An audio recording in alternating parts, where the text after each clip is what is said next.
The most evil business in the world. Let's get it. This is a company most people have never heard of, and this company quite literally owns the world. Most US banks are controlled. Hey, really? I've heard of BlackRock, but I don't know, like, I've never known. By BlackRock. BlackRock owns all the major pharmaceutical companies. BlackRock owns most of the mainstream media, and BlackRock oversees roughly 10% of all stocks traded worldwide. And this company is now taking over governments. All of this has allowed BlackRock to amass $10 trillion in assets. Yes, trillion. BlackRock is worth half of America's total God damn it. GDP. It's so crazy that the US and Chinese government now rely on BlackRock to escape recessions, with BlackRock's founder and CEO now sitting on the boards. Damn! Now this guy is moneyed. This guy is moneyed. The influential Council on Foreign Relations and the World Economic Forum. In the words of Henry Kissinger, whoever controls the money controls the world, and no other. Yeah. At the same time, because I feel like money nowadays is usually the root cause of everything. Because people wake up to do what? Chase the bag. You do this to chase this. You do this to chase this. It all ends up to money. Company in history has had this much global influence. And what's even crazier is that BlackRock did this in just 34 years. But you want to know the best part? You've probably never heard of them for a reason which will become clearer later on. Because after you watch this video, you will soon understand the real-world consequences of BlackRock's vast control. Full-scale invasion, the likes of which we haven't seen since World War II, of Russia into Ukraine. And those high gas prices mean the cost of everything that needs to be transported is on the rise. So then how could BlackRock gain so much influence over the world? How could BlackRock go from being just a boring investment firm to the most powerful company that has ever existed? Well, to start, I think it all depends with, maybe they made their first million and then at the same time they managed maybe to get like connections to higher ups. And when you get connections to higher ups and you have a strategy, obviously that's how you win. we have to delve into the past of how Larry Fink made BlackRock. Larry was born into a wealthy Los Angeles family in 1952, and from the start, he was always hungry for power, with his early years spent pursuing a career in politics, where he would gain a BA in political science from UCLA. However, he soon enough realized that politics isn't where the real power is, money is. Following this, he changed his focus early on to go into banking and real estate. And while at college, Fink was immersing himself in the world of the rich and powerful, having been a full-time member of the secretive Kappa Beta Phi, a group that's members included Michael Bloomberg and the Goldman Sachs chairmen. Fink took full advantage of these connections and started a career in the mortgage bond department. Yeah, that's what I'm saying. It's all about connections. Because you need connections nowadays, honestly. You need connections nowadays to do actually everything. Department at First Boston, a boring New York-based investment bank. This was where Larry would make his mark on the financial world, because over his time at First Boston, Fink became one of the highest earning employees, generating over $1 billion. He was unstoppable and it seemed like he was going to be crowned CEO. Larry became an expert in these little understood investments during his time. However, this success didn't come without a price. He wasn't going to make this money for someone other than him, and so he began creating a ticking time bomb, and only he knew how to defuse it. Yeah, because imagine making $1 billion and it all goes to the company owner. Bro, even me, I would be mad. I'd be like, I need a share of that money. And it doesn't have to be 1 million. I need to have like, give me like 500 M. Yep. So in 1986, his risky practices and ambition caught up to him. After a few too many risky trades, Larry made a huge blunder. He lost $100 million of this bank's money in just the space of months. Damn. All the goodwill and reputation he had gained was crumbling into dust, leading to him being banished from First Boston. It seemed like world domination was just a silly fantasy, that he would never make it to the top. However, Fink wasn't giving up his power this easily. Instead, he would use this disaster to his advantage, vowing to make risk management and avoidance his main focus from now on. And so after becoming unemployed at age 36, Fink would team up with some of his old connections from Kappa Beta Phi, and in 1988, BlackRock was formed. In no time at all, Larry was making bank. In just 5 years, BlackRock went from being worth $5 million to over $8 billion. Within 5 years. That's crazy. However, it wasn't all smooth sailing. During this time, a power struggle would emerge between who would control BlackRock's future, because Fink wanted a bigger piece of the pie. He didn't want to share his plans for world domination. So in 1995, he would pressure one of the co-founders, Schwartzman, to sell their stake in BlackRock for $250 million.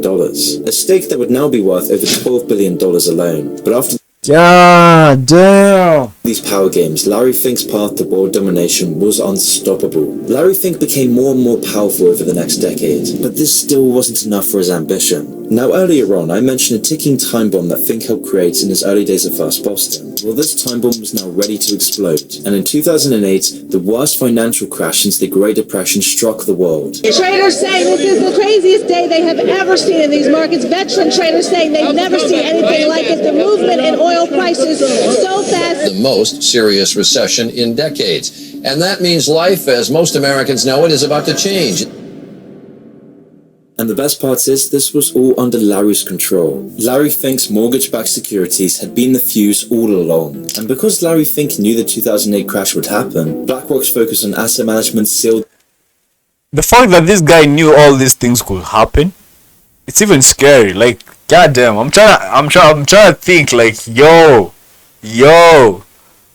From the crisis. In fact, this disaster was an opportunity for Larry Fink, because Larry was the only man on Wall Street who could fix this crisis. And so with Larry's personal connections with the Treasury Secretary Timothy Geithner, BlackRock secured an uncontested contract to manage the assets of multiple banks that crumbled during the crisis, exploiting this disaster to become the most powerful man on Wall Street. But still, this was only Wall Street. This still wasn't close to world domination. So how could Larry Fink control governments and the world economy? Well, BlackRock made another breakthrough by offering ETFs. Now, this might sound quite technical, but ETFs are a type of investment fund that puts money into all the companies in a certain industry. And these new investment funds proved wildly popular because of the stability and solid returns. And unsurprisingly, BlackRock became the largest player in this new market, reaching the top of its industry, sucking up money from everywhere using its new money management platform. From the biggest banks to the smallest retirement funds, BlackRock had a hand in it all. BlackRock was starting to control everything. They bought stakes in pretty much every major corporation on the stock market. I mean, if you look into who owns pretty much any major company, you're almost guaranteed to find BlackRock's name. Larry could also see the power technology would have in the future economy, which is why BlackRock poured masses of wealth to build a supercomputer that analyzes what investments will make money. This program, named Aladdin, would go on to manage over $20 trillion worth of assets for BlackRock. For context, $20 trillion is more than the entire United States' GDP. BlackRock... That's like a whole ass bro. Literally, they could come to a country and just be like, yo, we're going to buy this country. They have the money. Would then use this money and its assets to further exert their control over the economy, and now they are inextricably tied to governments.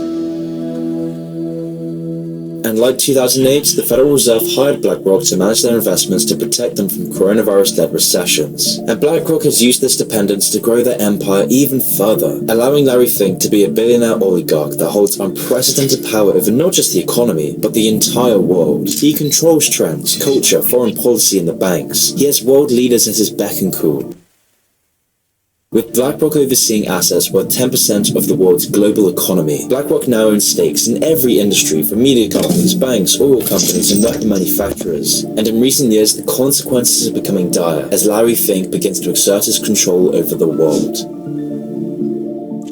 Now you see, the problem is, I feel like people like this, if they decide to have war, like literally, they'd be like, yo, we are going to do this, yeah?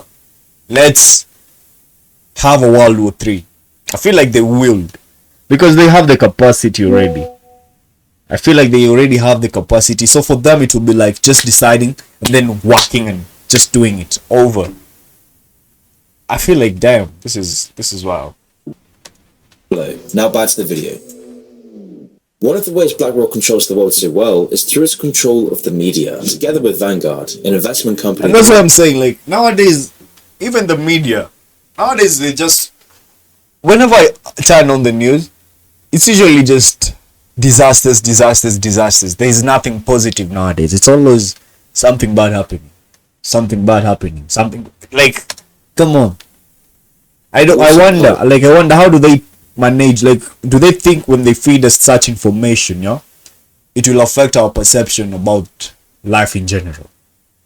And it's like selling fear. Own. BlackRock now controls 18% of Fox, 16% of CBS, 13% of Comcast, who themselves own NBC, MSNBC, CNBC, and Sky, and they even own 12% of Disney. This is very important because it means that for any of these companies to decide on company policy, they must now also consult with BlackRock before doing so. And it's just the same with big tech. BlackRock is now the biggest institutional investor in Google, Facebook, Twitter, Amazon, and so many more. I mean, the list of their investments in companies is just endless. And by extending its reach in such a dramatic way, BlackRock now has control over more than 90% of the media, which might also be why you've never heard of them, because controlling the media is a very important step for BlackRock to take over the world. If everyone knew the consequences of BlackRock owning over $9.5 trillion in assets, some questions might start to be raised. And you see, BlackRock's control isn't just extending through information in the media. This guy looks like, have you ever seen, what's this, the one that we were talking about, lizard people? I don't know why, his face kind of looks like that. Yeah? Feels like this is a mask.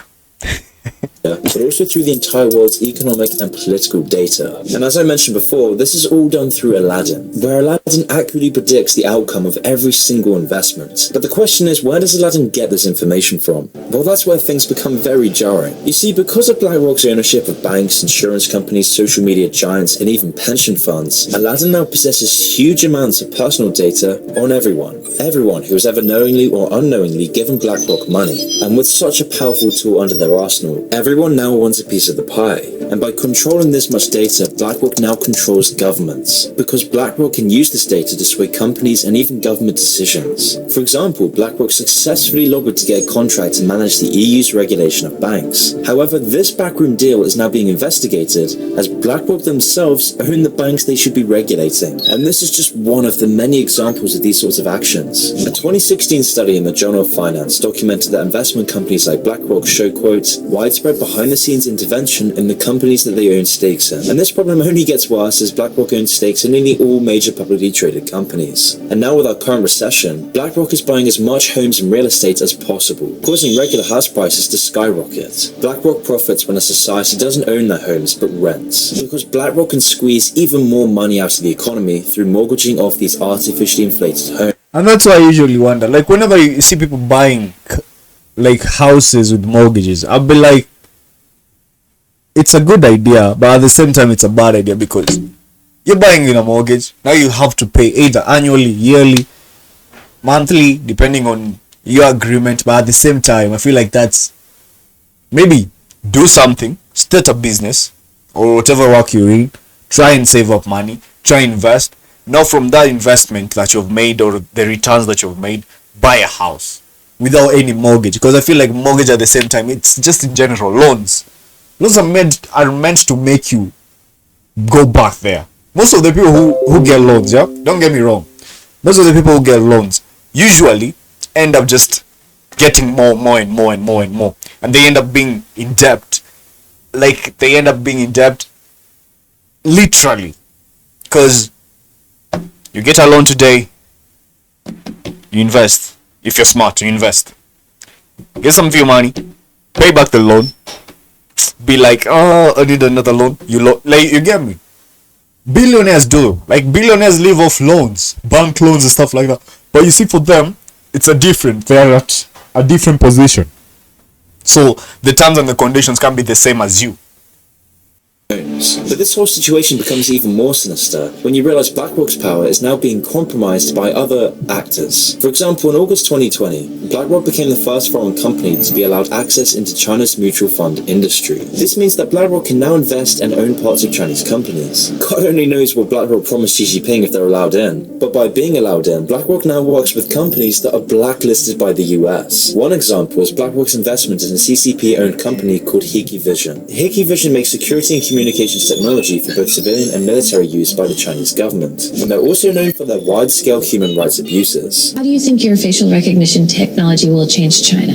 Everything happened in the public can be recorded. Now, this money being invested into China isn't just BlackRock's own money. Most of this money comes from the pension funds and bank accounts that ordinary people pay into BlackRock inadvertently. Through BlackRock controlling banks, people have no choice about whether they give BlackRock and the CCP this money. That's if they even know about BlackRock. This recent trend of BlackRock funding authoritarian regimes can only mean bad things for Western democracy, because this empowers regimes like China and Russia. It gives credence to dystopian regimes, and this trend is now promoting others to do the same. I mean, BlackRock recently recommended that their investors triple their investments in China. This would place billions more into a dystopian regime at the expense of the West. And the worst part is that China sees the companies that operate within it as simply extensions of the one-party state. They own these companies, and in return, the companies act out the CCP's will, which is a worrying fact when you consider that BlackRock owns the entire world's data. TikTok's data harvesting is nothing compared to BlackRock's. BlackRock knows the entire world's bank details, their preferences, tastes. It sets social trends. Yeah, and I usually wonder, like, whenever have you ever like been just outside or with your friend, you just mentioning or asking yourself, hey, I need like to get a new system, a new computer, and literally minutes later, you'll just go through your phone, and then you'll just find you've been suggested something similar to what you were thinking or to what you are actually talking about. I feel like they usually listen. I feel like they use their phones to listen. I don't know. It oversees entire countries. So any increase in Chinese investments will see not just BlackRock's influence grow, but also China's influence grow in BlackRock. Since August of 2020, when BlackRock were first allowed into the Chinese economy, they have only poured more and more money into these Chinese companies. Clearly, Aladdin the supercomputer sees this as a profitable move, but what it might not see is the destruction of Western values. It might not see how the CCP could influence the world economy and global politics even more than it already is. It might not see that BlackRock's huge investments will be the catalyst towards this change. I mean, who knows how much more BlackRock will invest in China, but if their growth over the past year is a sign of anything, China will inevitably become a much bigger part of BlackRock's future. And make no mistake, this will have dire consequences. But the cherry on top of all of this is that BlackRock is the main force behind the sheepish woke lecturing that tells you how guilty you should feel. In 2018, around the dawn of the new generation of political correctness, Larry wrote a letter telling all the companies under his thumb to, quote, contribute to society or risk losing our support, adding that, quote, society is demanding that companies, both public and private,